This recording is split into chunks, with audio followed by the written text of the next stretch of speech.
Let's go.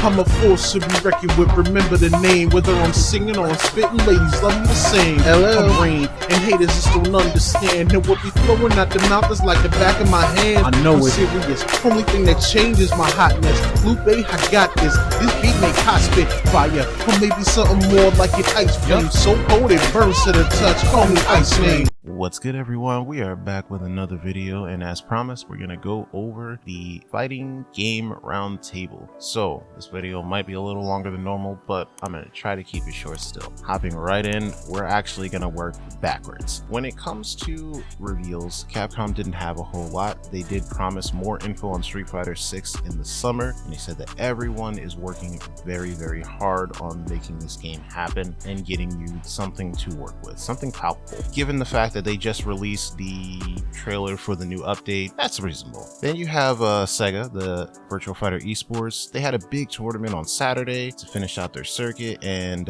Virtual Fighter Cross Tekken promo video. It doesn't really mean a huge amount right now. It was just a celebration of them being on the same platform.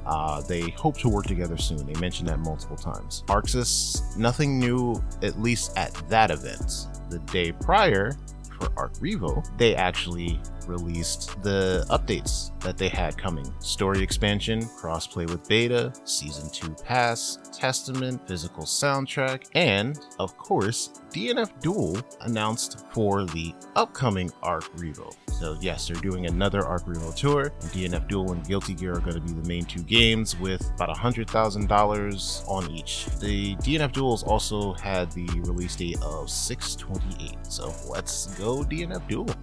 I'm happy for you guys. That game was a lot of fun to play, and it looks like it's just going to get better. Arika didn't really have a whole lot. They just mentioned that they're working on a new style of netcode for fighting EX Layer and Another Dash. They said it could be 2 to 3 times faster than what they already have, which is rollback. That's interesting.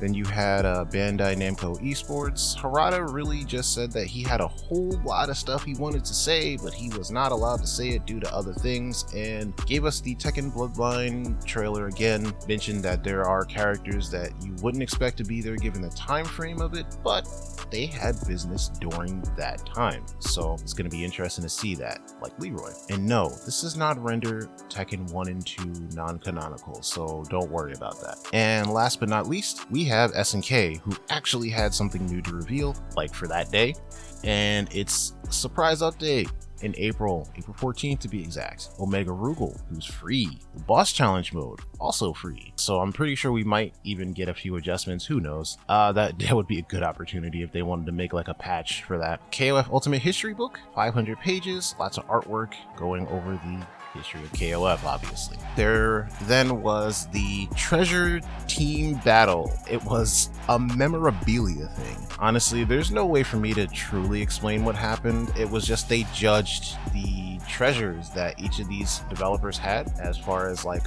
fighting game stuff and things that could be worth a whole lot. It's pretty interesting though. Then there was questions that you're probably gonna have to see for yourself, which was other titles and fighting games that they were interested in, the favorite numbers and characters from other companies' titles, and how do other companies see other games in Japan.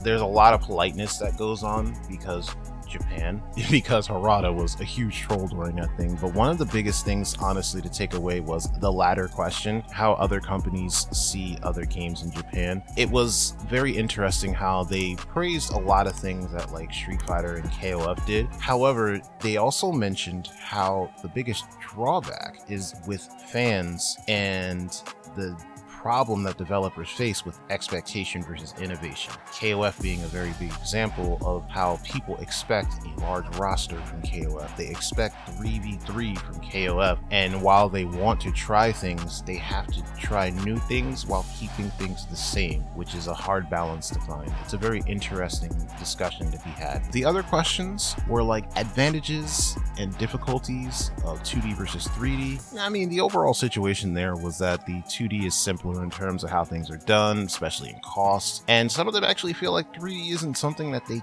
can't do, but again, the cost. And both sides really feel like they each have their own difficulties and problems working on each other. But it was an interesting conversation though, overall. It was just a lot of like, I think I can do this, I think I can do that. And then finally, the last question was free-to-play and fighting games. This is probably the biggest subject they talked about. They mentioned attempts that they had with it. If you guys remember games like Tekken Revolution, Harada said that he believes that free-to-play is definitely the future. He's just trying to figure out how to make it work from a business standpoint. He says, yeah, you can have a game that's free and then maybe charge DLC, but you know, is that truly free to play? I guess it depends on your definition. He also mentioned that he's interested in Project L. Actually, the mention of Project L was all positive. So if people felt like, you know, Japanese developers were threatened by Project L, no, they're very interested because they're very aware of how League does things and how they've managed to make profit as a business off of that. So they said if Project L, which they believe is going to be free, is very successful, then they will follow that model as well. And then you've had Daisuke and Oda being from SNK, not the other one, that they feel that free-to-play is more of a PR thing and almost a stunt in a way, and not something that development should be specifically worried about. However, given their positions, they don't really have a choice but to worry about it, and it's a very frustrating thing with all of the work that they have as it is. And that's kind of like the big takeaways of that. The other thing, which I actually kind of thought was funny, and I'm going to just mention this too with one of the other questions. Fighting game developers do play video games as well. They take their breaks and they play other video games, and Harada he's a gem. He's very hilarious. But that's honestly about it. In the comments with some of these other questions, you know, let me know how you feel. Like, what's some of your favorite entries and characters from other fighting games, as well as other games other than fighting games that you might be interested in. I'll catch you with the next video, most definitely, and maybe a little bit more updates on things that are going on. But as I always say, be safe, take care of each other, press buttons, and catch you on the flip side. But yeah, I got a soul show where it's at demo. I still love Honso E-Rap.